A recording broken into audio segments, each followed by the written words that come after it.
Hej kære venner, Susanne Veksø her. Og i den her lille video, så vil jeg jo tale lidt om den tid, som vi lever i forhold til, hvordan vi bliver overstimuleret og overbombarderet med frygt og uro. Og det kan være svært at passe på sig selv, men det er enormt vigtigt, at vi gør det. Ikke bare for vores egen skyld, men også for vores børn og familie og venners skyld, for hinandens skyld. For man kan jo sige, at vi på så mange måder lever i en tid med oplysning, og det har aldrig været nemmere at søge information. Og samtidig har der heller aldrig været så meget fake information, som der er nu. Det kan være rigtig, rigtig svært at mærke ind i, hvad man skal tro på, og hvad man skal mene. Så hvad gør man? De ting vil jeg komme lidt ind på her. Jeg vil først og fremmest sige, at måske har du hørt om tanker om måske den mørke elite, eller de magtstrukturer, der også er omkring os, der styrer os. Og man kan på så mange måder sige, at ligegyldigt hvem eller hvad det er, der påvirker dig, så pas på den negative, tunge energi. Man kan sige, at frygt har igennem tiderne været det største middel til at kontrollere og styre os mennesker. Og når vi bliver bragt ind i frygt, så bliver vi også ofte bragt ind i en form for isolation. Vi tør ikke at dele os med hinanden. Vi tør ikke at dele vores tanker med hinanden. Og det er nok noget af det aller værste, vi kan udsætte os selv og vores evolution for. Fordi vi er her som mennesker, og vi er her med hver vores DNA. Vi er her med hver vores livserfaring og måder at anskue verden på. Vi er ikke her som kloner eller noget.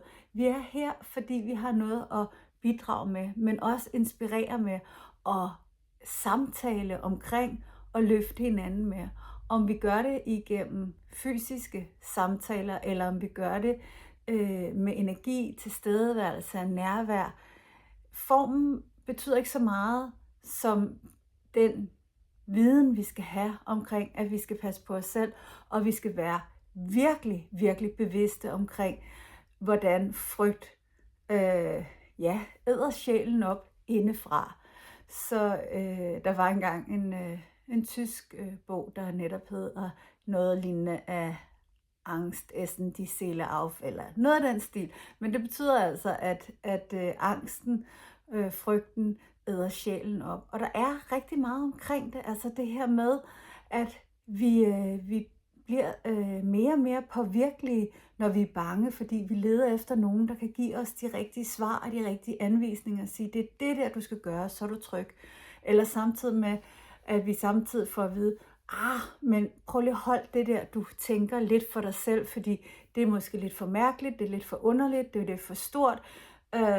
Hold dig til det, du ved, eller det, du ved, som nyhederne fodrer dig med, de sociale medier fodrer dig med, og husk nu bare igen, at der er så meget fake news, og alt det, du bliver fodret med fra både medier og nyheder osv., handler om at tjene penge og lave clickbait. Jeg siger ikke, at nyhederne ikke er vigtige at følge med. Jeg synes, det er vigtigt at følge med, men det er vigtigt også at tage stilling og mærke, hvad tror jeg egentlig på? Samtidig så tager jeg mig i virkeligheden en time out, fordi jeg tænker, de nyheder, jeg bliver bombarderet med i dag, hvor er de henne om en uge? Om en uge, så er de i virkeligheden ikke nået særlig meget længere.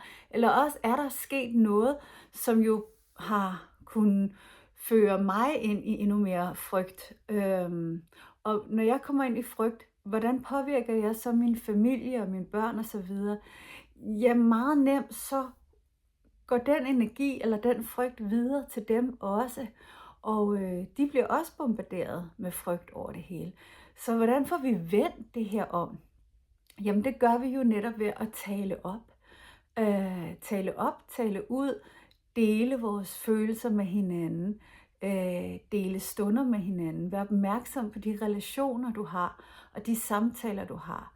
Når samtalerne føres ind på frygt og splittelse, og noget, hvor du mærker, at du ikke kan være til stede med hele dig, så vær opmærksom på alligevel og del lidt af dine holdninger, og mærk ind i og opdag, hvor der bliver skabt et resonemang, eller at nogen forstår dig, fordi det er den forståelse, at vi vokser.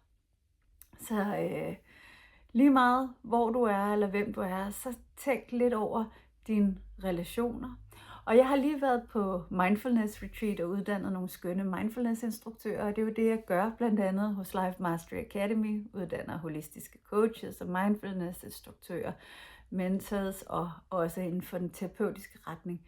Men jeg bruger ofte den her lille kugle her til at illustrere, hvordan det kan være, hvordan vi er her i verden med et overfyldt sind, hvor jeg siger, nu når jeg bevæger den her kugle, kan du så se, hvad der er inde i den, og nu hvor det virvler rundt, kan du se, hvad der er inde i den.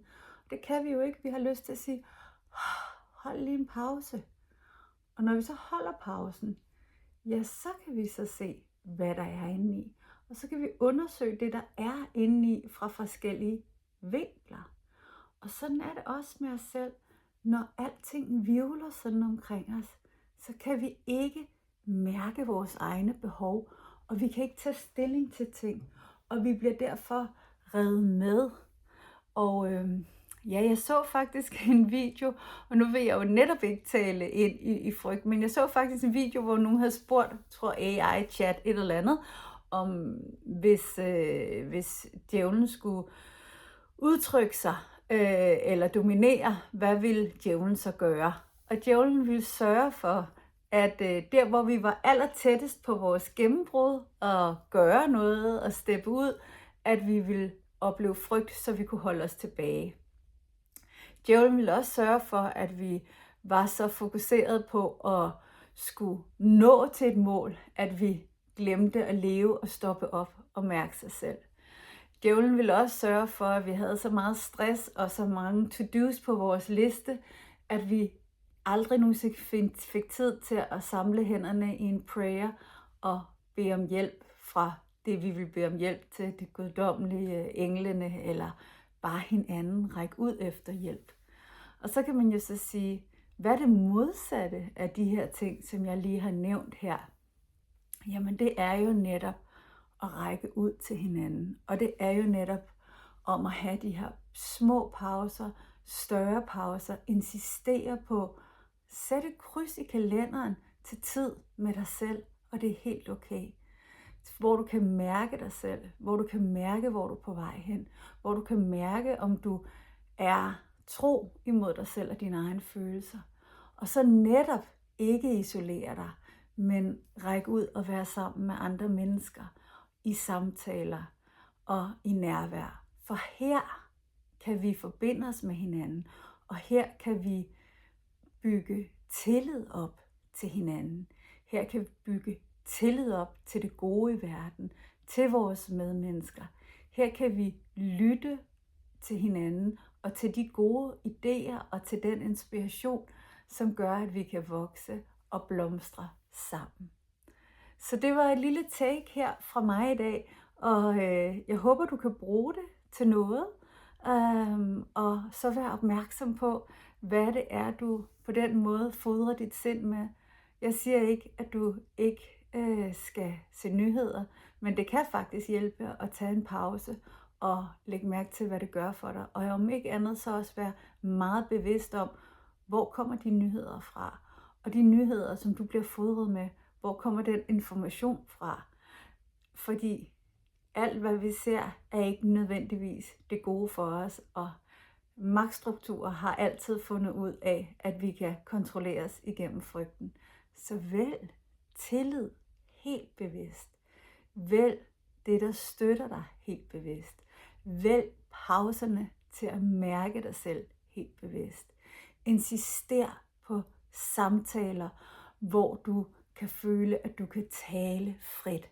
Vælg det. Insister på det helt bevidst. Tak for nu, og tak for dig. Og jeg vil naturligvis elske, hvis du havde lyst til at skrive en lille kommentar her til videoen, Og også måske skrive lidt om, hvad du kunne have lyst til at høre mig fortælle om næste gang, jeg lige laver en lille inspirationstale her. Ha' en rigtig, rigtig skøn dag i tillid og kærlighed. Husk, dit hjerte banker i nuet. Dit hjerte banker for dig, for dem du elsker, for kærlighed. Dit hjerte sender dig svar og anvisninger, når noget føles off, og når noget føles tillidsfyldt.